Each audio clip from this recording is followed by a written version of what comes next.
তোমাদের সাথে আগেই শেয়ার করে ফেলেছি আমি ঠিক কোথায় গেছিলাম পুজো দেওয়ার জন্য।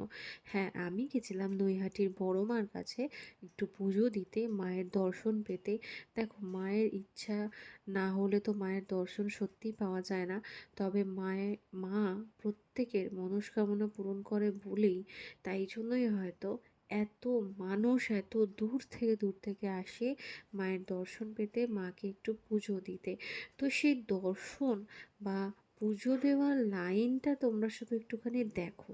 মানে তোমাদের সাথে তো আমি এটাও শেয়ার করেছি, আমি প্রায় 2 থেকে আড়াই ঘন্টা লাইনে দাঁড়ানোর পরে গিয়ে আমি মায়ের দর্শন পাই এবং পুজো দিই।